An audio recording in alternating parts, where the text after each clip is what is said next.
Hey everyone, in this video I'm going to show you how to create a voluminous, stunning high bun, a favorite hairstyle for brides, graduations and more, because it really brings out the volume in your hair and can even help adjust the shape of your face.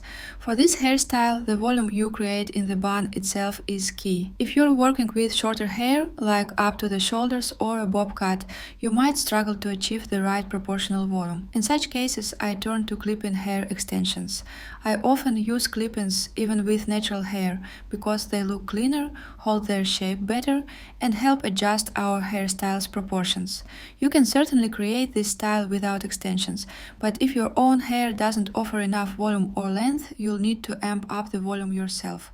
For this, we typically create a more pronounced texture and incorporate various spray products into the process.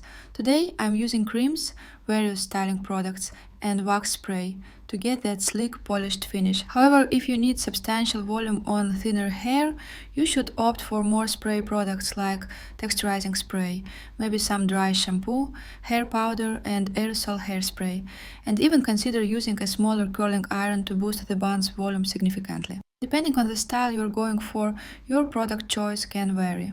Using more spray products can lend a more casual, boho-style look to the bun. Meanwhile, cream products like hair shine or wax will give you a smoother, cleaner finish, as you can see in today's tutorial.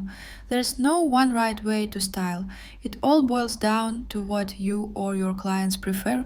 Since I typically create complex, voluminous styles, I ensure they are meticulously laid out and cleaned up, but if you're okay with a fluffier look, feel free to use dry spray products without worrying about some hairs standing out. Enjoy the video, and if you have any questions, drop them in the comments. I am excited to help, and please don't forget to subscribe to my channel. We release new videos every Friday. Your suggestions for new videos are also welcome in the comments. They help me decide what to create next.